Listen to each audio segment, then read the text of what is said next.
Travel of history channel में आपका स्वागत है।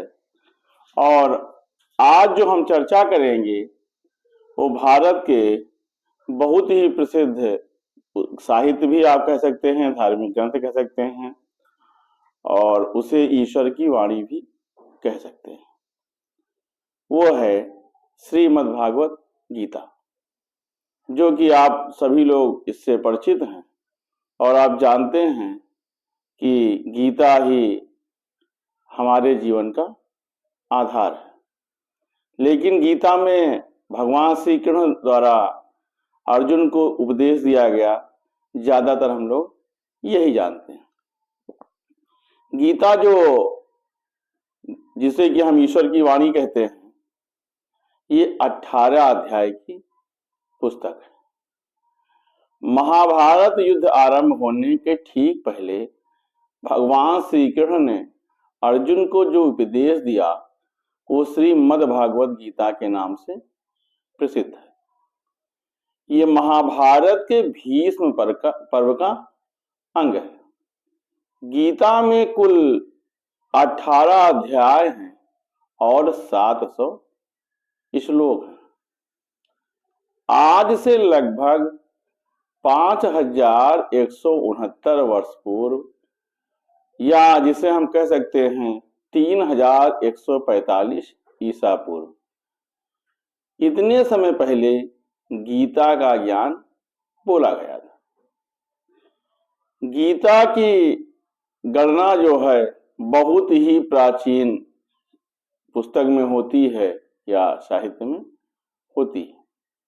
इसमें उपनिषद और ब्रह्मसूत्र भी सम्मिलित हैं।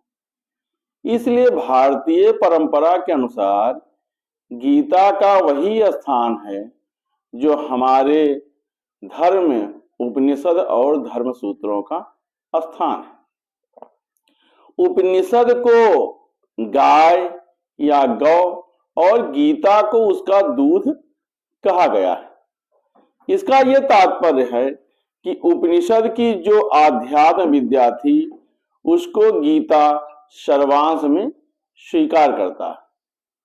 उपनिषदों की अनेक विद्याएं गीता में, जैसे संसार के स्वरूप के संबंध में विद्या है, अनादि विद्या है, अजन्मा ब्रह्म के विषय में अव्यय पुरुष विद्या है, परा प्रकृति है, जीव के विषय में अन्य विद्याएं जो अक्षर पुरुष विद्या है, अपरा प्रकृति की विद्या है, भौतिक जगत के विषय में विद्या। तो इस प्रकार की विद्याओं का जो समावेश है वो गीता पुस्तक में किया गया है। गीता पुस्तक को या गीता जो हमारा धार्मिक ग्रंथ है, इसे ब्रह्म विद्या भी कहा जाता है।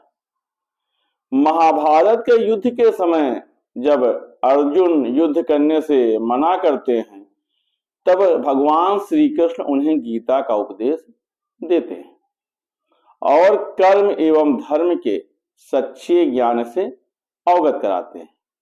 भगवान श्री कृष्ण के इन्हीं उपदेशों को भगवत गीता नामक ग्रंथ में संकलित किया गया है। गीता में हमने आपको बताया था कि 18 अध्याय हैं और ये 18 अध्याय कौन से हैं, हम इस पर आज चर्चा करेंगे।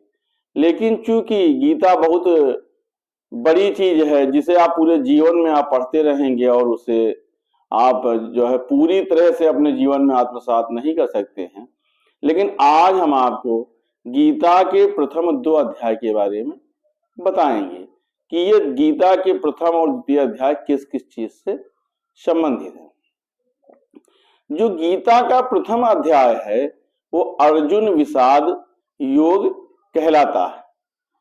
ये सबसे पहला अध्याय है और ये गीता का उपदेश विलक्षण रंगमंच प्रस्तुत करता है। इसमें श्रोता और वक्ता, श्रोता भगवान श्री कृष्ण जी, श्रोता अर्जुन जी और वक्ता भगवान श्री कृष्ण जी, दोनों ही कौतूहल शांत के लिए नहीं बल्कि जीवन की प्रगाढ़ समस्या के समाधान के लिए प्रवृत्त होते हैं। शौर्य और धैर्य, साहस, बल, इन 4 गुणों की प्रभूति मात्रा से अर्जुन का व्यक्तित्व बना था। और इन चारों के ऊपर 2 गुण और थे, वो थे क्षमा और दूसरी थी प्रज्ञा। बल प्रधान क्षत्रिय धर्म से प्राप्त होने वाली स्थिति में पहुंचकर अचानक अर्जुन के मन में एक दूसरे प्रकार के मनोभाव का आक्रमण होता है, जिसे कि कापर्ण कहते हैं। ये एक विचित्र प्रकार की करुणा होती है जो उनके मन में भर आती है, और इस करुणा के उदय होने से उनका क्षत्रिय धर्म का जो स्वभाव है वो लुप्त हो जाता है। जिस कर्तव्य के लिए वह कटिबद्ध हुए थे उससे वो विमुख होने लगते हैं। ऊपर से देखने में तो इस स्थिति के पक्ष में उनके तर्क धर्मयुक्त जान पड़ते हैं जो वो कहते हैं, लेकिन वो जो उनकी ये स्थिति है इसी को कापर्ण दोष कहा गया है। यह माना गया है कि मन की कायरता के कारण उनका जन्मसिद्ध जो स्वभाव था वीरता का वो नष्ट होने लगा था।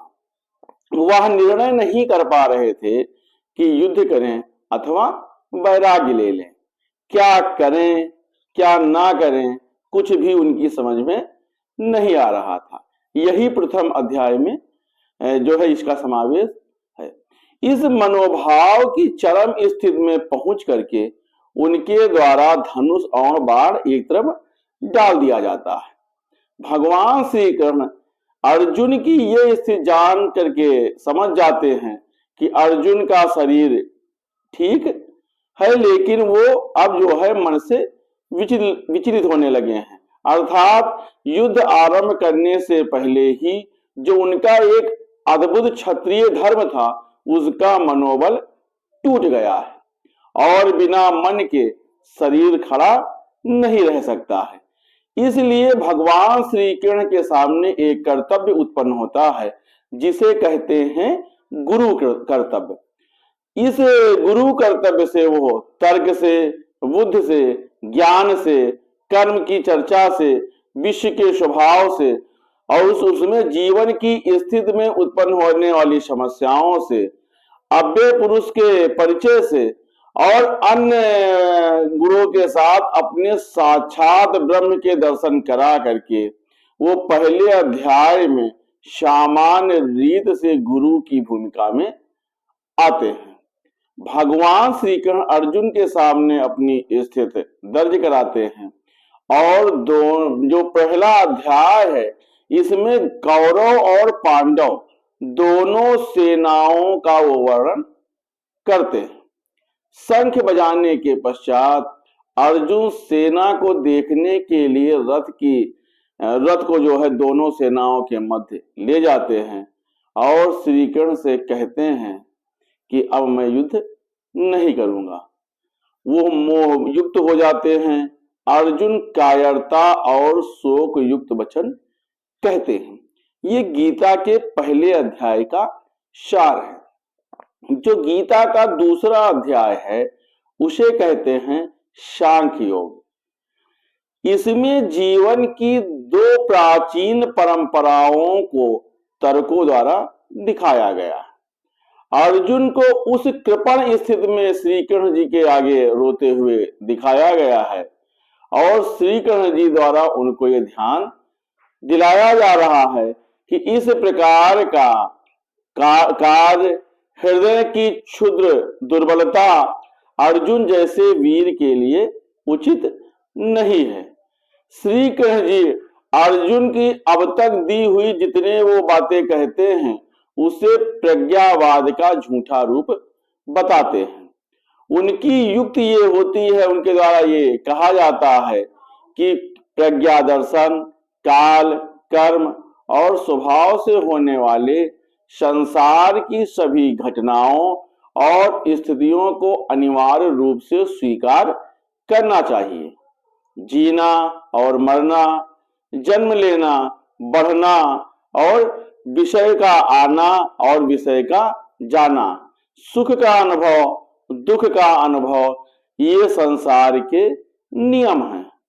इसी को तो प्राचीन आचार्यों ने पर्यायवाद की संज्ञा दिया है। काल की चक्र गति इन सभी स्थितियों को आपके जीवन में लाती है और आपके जीवन से ले जाती है।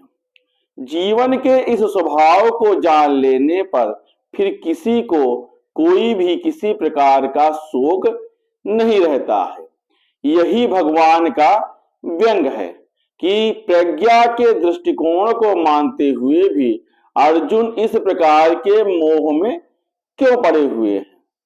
तो ये जो है गीता के दूसरे अध्याय में ये जो है घटनाक्रम दिखाया गया है।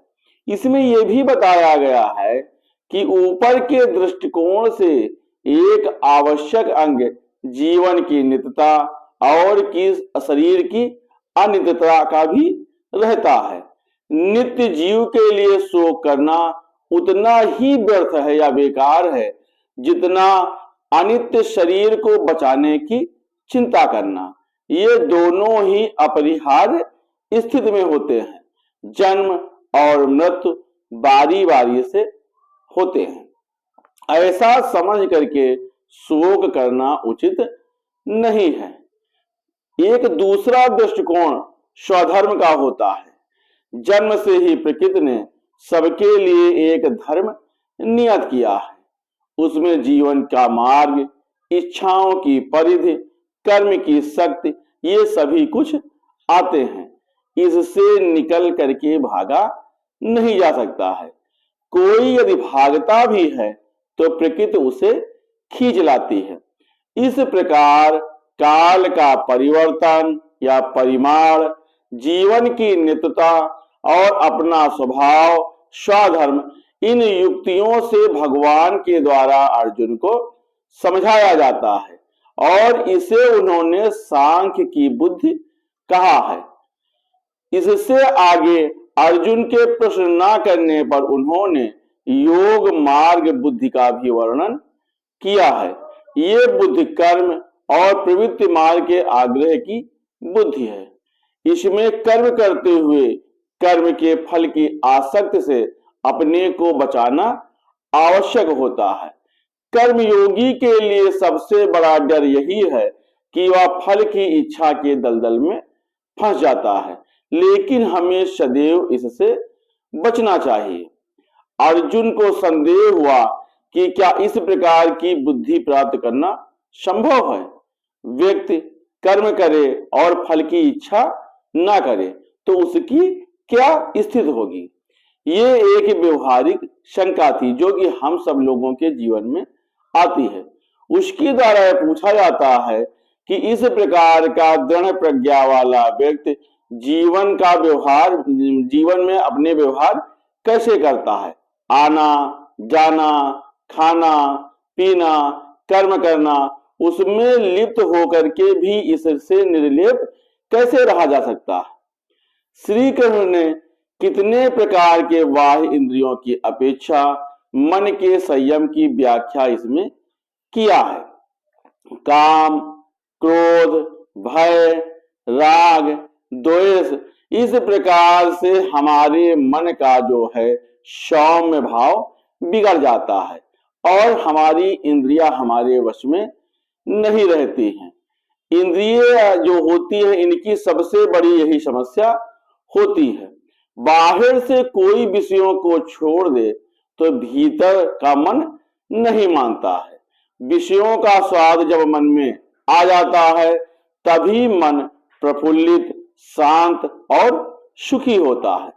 समुद्र में नदियां आकर के मिलती हैं लेकिन समुद्र अपनी मर्यादा नहीं छोड़ता है। ऐसे ही इस संसार में रहते हुए उसके व्यवहारों को स्वीकार करते हुए अनेक कामनाओं का प्रवेश मन में होता रहता है, किंतु उनमें से हमें अपनी मर्यादा नहीं खोनी चाहिए, तभी हमें शांति मिलती है। इसे प्राचीन आध्यात्म परिभाषा में गीता में ब्रह्म स्थित कहा गया है और यही इस गीता के दूसरे अध्याय में बताया गया है।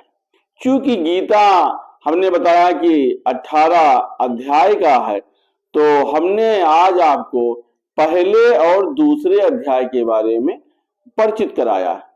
आगे हम गीता के अन्य अध्याय के बारे में आपको अवगत कराते रहेंगे। धन्यवाद।